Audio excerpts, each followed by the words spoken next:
RTC బస్సులో ఆడోళ్ళు మామూలుగా కొట్టుకోవట్లేరు కదా, జుట్లు జుట్లు పట్టుకొని బట్టలు చినిగిపోయి తడుతూ అంచుకుంటారు. ఫ్రీ బస్సు పథకం పెట్టుడేమో కానీ ముక్కు ముఖాలు తెలియని మహిళలు ముక్కులు ముఖాలు వలగొట్టుకునే కాడికి వస్తున్నది. అగో పరిచయం లేని పడతల నడుమ పంచాయతీ ఎందుకు బుదిరింది అంటారా చెప్తాపారి.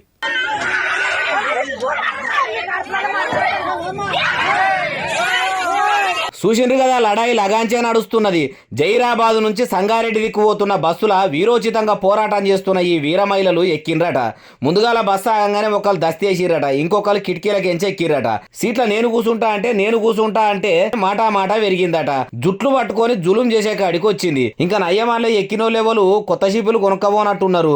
ఒకవేళ కొంటె మట్టుకు అవిడితో కూడా కొట్టుకునేటోళ్ళు కావచ్చు. వాళ్ళ జతకు ఇంకో నలుగురు జమగూడే వరకల 3 చిక్కలు ఏడ ముచ్చటగా కలిసి ఉండయనే సామెతకు సంపూర్ణ న్యాయమైనట్టు అనేది. ఎవరో సెల్ ఫోన్ పట్టుకున్న సోషల్ మీడియా శ్రామికులు ఈ కయ్యాన్నంతా కవర్ చేస్తే ఇంటర్నెట్ లో ఇరుగా మరగా తిరుగుతుంది. ఇట్లున్నది తెలంగాణలో ఫ్రీ బస్సు ప్రయాణం.